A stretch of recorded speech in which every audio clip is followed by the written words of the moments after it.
as far as power is concerned in Nigeria, yes, electricity generation, I don't think we are serious. The government of Tinubu is not serious.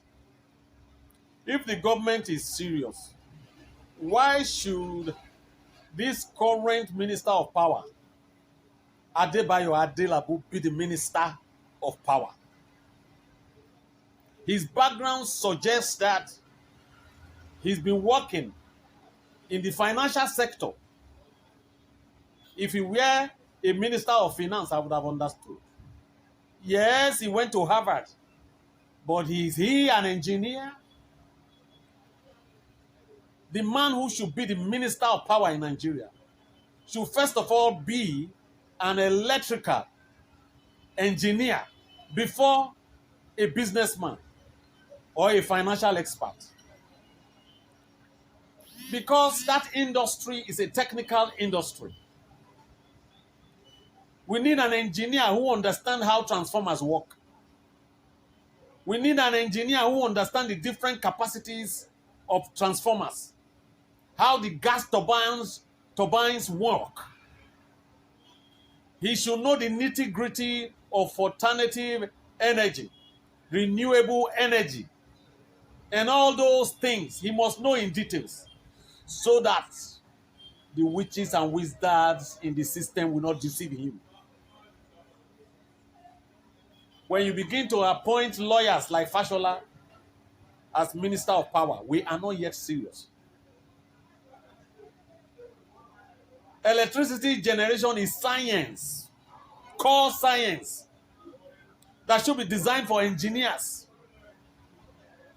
So I'm not surprised that the government of Tinubu have decided to increase tariff in electricity.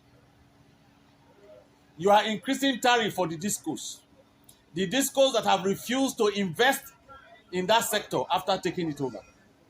It is still the old lines that have been patched severally that they are still using. It is still the old dilapidated transformers they have not invested into the system. How can you give what you do not have? When they came out and they said, those of us who are in Band A will be having 20 hours of electricity supply, I laughed.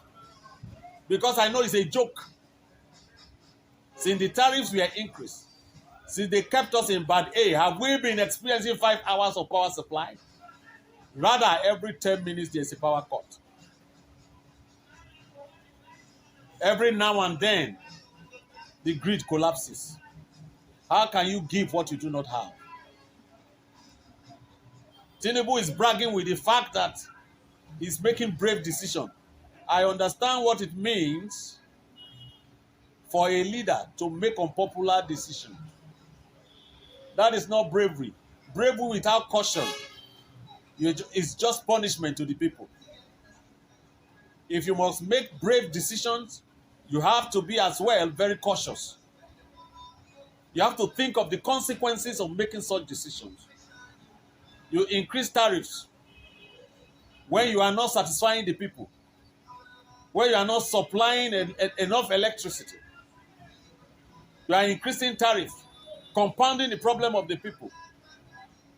We are yet to deal with the problems that are accrued as a result of the removal of fuel subsidy. And then you increase tariff for the power that you are not generating. Is that not too much for the people? The past governments who refuse to approve these increases, we are not stupid. So if you want to be brave with caution. This is my advice to the government of Tinubu. You cannot just be brave and be taking decisions that your predecessor did not take blindly. And at the end of the day, you put the people into serious crisis.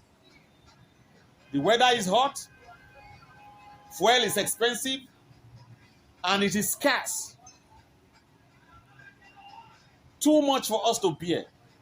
Nobody is sleeping well anymore. too much for us to bear in this country. I don't think Adebayo Adelabu should be the Minister of Power. That man has nothing to offer this country. Yes, he worked in the CBN. Yes, he went to Harvard. He is not an engineer. No wonder the former Minister of Power, Chinedu Nebo, he once said, electricity is not working in Nigeria because of the witches in that system. Nigerians were laughing, but I understood the man was speaking in parables. Yes, there are witches and wizards in that